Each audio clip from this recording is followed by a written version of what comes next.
Selvi Damodaran ji, Sundar Raman ji, Ramesh ji, all our Manikantan ji, all our office bearers of the Thinkers Cell, all our leaders on the dais, our Yuva Morcha leaders on the dais. Most importantly, all of you who I will refer to as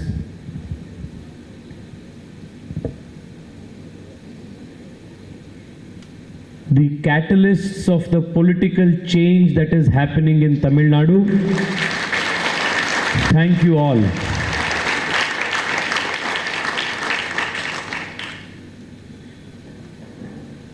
Two, 3 days ago, when I told my office campaign team that I had to go one day to campaign in Tamil Nadu,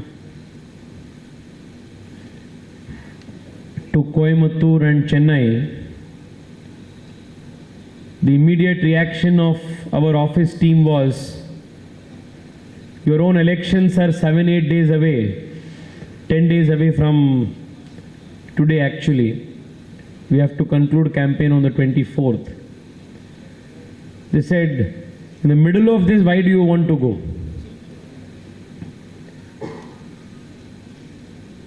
So my reaction to them was, to a great extent, Karnataka has already changed for the better.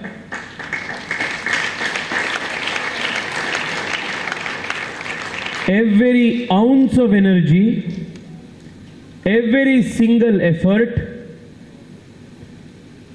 every resource must be expended to support the political revolution that is taking place in Tamil Nadu today. Which is why I am here amongst all of you.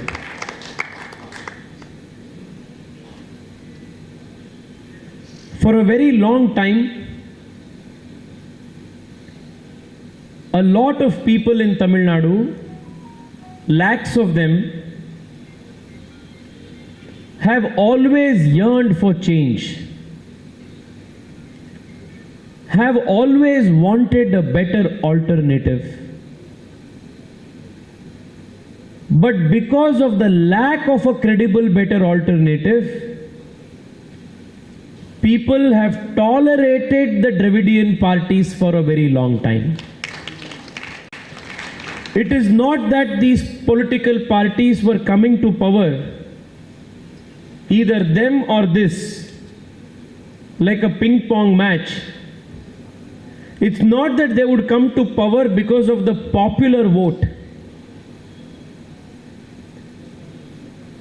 but they mostly came to power because people did not have a credible alternative to vote. For the very first time, people of Tamil Nadu have now been presented with a credible, viable alternative in the form of the Bharatiya Janata Party.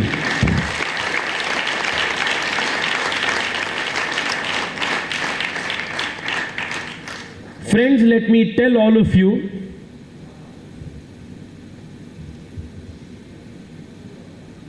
that the whole nation and the whole world is watching all of you. The whole world's attention is on Tamil Nadu right now. Because something is brewing here. Something is happening. What that something is what is interesting, is capturing the attention of the people. While for people outside of the state, and yesterday I was watching an interview of Rajdeep Sardesai, while for many people like them, the political change may just represent a small change in the vote share or a victory in a few seats or a few political statistics and numbers. For us who are deeply invested in the culture of this soil, for those who really care about the progress and glory and prosperity of this great land, the political change, the political revolution is not limited to few numbers. It is not statistics for us. For us, it is change, and it is a renewal of a new life for itself. For us, it is that kind of an attachment. For the political analysts, it may be what is the change in vote share, what is the change in seat share. It may be an intellectual circus for them. But for people like us, this is a watershed moment in the civilizational history of Tamil Nadu. Because we are so deeply invested in this. For all those who will try to tell you that change is not happening, for all those who are skeptical of the change, let me reassure all of you that the change has long ago begun, and on the 4th of June, we will officially be seeing an acknowledgement of the electoral change, and that day will mark the beginning of a new political chapter in the history of Tamil Nadu.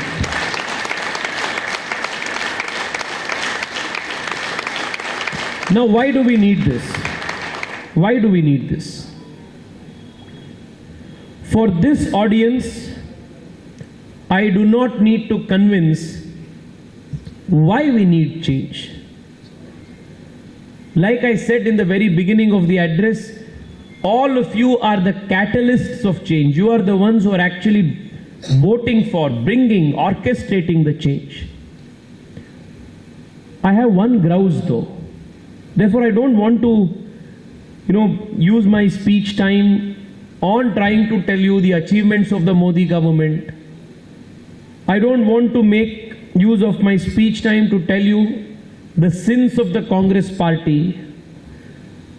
I do not want to waste time explaining to you further on why the DMK is not a political party, but it is a criminal syndicate.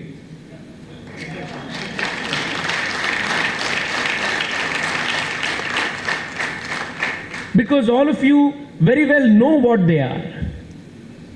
You also know what the change is and who the change is. But I want to spend a few minutes imploring before you and through you to people like you who are fairly financially independent, who are independent thinkers, whose votes cannot be bought through financial inducement or by giving you a pressure cooker or microwave or scooty or gold chain or a plate of biryani.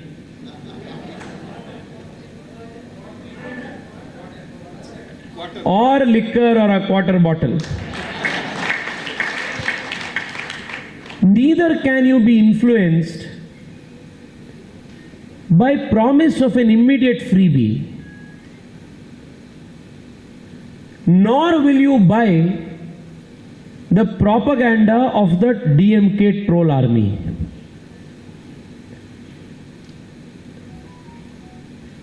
You are what is called the intelligentsia of a society. But there is one problem with people like us, people like you. Please do not take it personally. This is as a class I am telling. Through the year,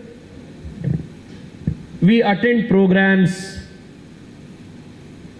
we observe important celebrations. We attend program like this on a Friday evening. We applaud with so much of enthusiasm.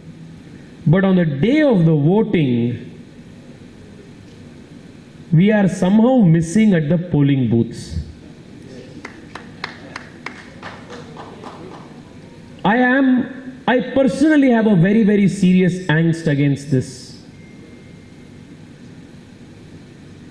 Like you all know, I represent a constituency called Bengaluru South. One of the most enlightened constituencies in Bengaluru. It is the blessings of the elders, blessings of the party leaders, my own Purva Janma Punya that I get to represent a constituency like that.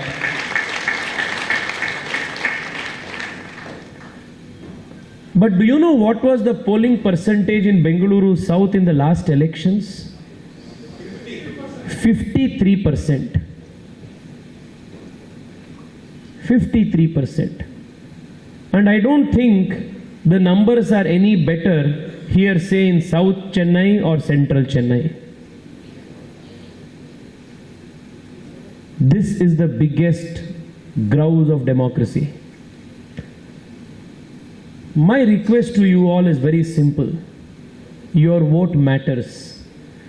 If you are not voting, somebody else is voting and somebody else's vote is getting mattered. Friends, as a young political activist, the more I reflect upon this low voting percentage, the more I realize that this is the root cause of a lot of evils. Let me explain to you threadbare how this is the root of a lot of evils. Because you don't vote, and because your vote cannot be purchased, certain political parties try to buy votes of people who are less privileged than what you are. I do not blame them at all because they are less privileged. So they vote in a particular manner influenced by certain pecuniary or other interests. This makes elections prohibitively expensive. So for a seat, whether it's an assembly seat or a parliament seat, parties like the DMK will spend something like a 50-60 crore on an MLA seat. They will spend upwards of 100 crore on an MP seat. Whose money is this? Do you really think if somebody has honestly earned their money, they will distribute money like the way they distribute pamphlets? This is liquor mafia money. This is drug mafia money. This is money that is looted from your tax-paid money. So who suffers? You suffer. All because you did not vote in big numbers. So now the contractor gets a contract to build a road with 6 inches of tar. Because he will have to sustain the political economy and contribute to the political economy, he will be encouraged to put a 3 meters of tar, 3 inches of tar. So the road that is supposed to sustain and last for 3 monsoons will not even last 1 monsoon. And every political party will be waiting for a crisis to happen. Because crisis means more immediate money. Look at the Chennai flood, for instance. How many special packages have been given to make Chennai flood proof? But even then, every time there is rainfall, Chennai gets inundated. So there is another flood and then there is another special package. The special package never goes to your house. The special package is never seen on the street. The special package as it is specially goes to the DMK leaders' homes. This is a cycle. This is a cycle. So So, not turning up at voting booths on the day of the poll is not just contributing to corruption and bad governance, it is also directly affecting your quality of life. It doesn't stop there. You know what happens next?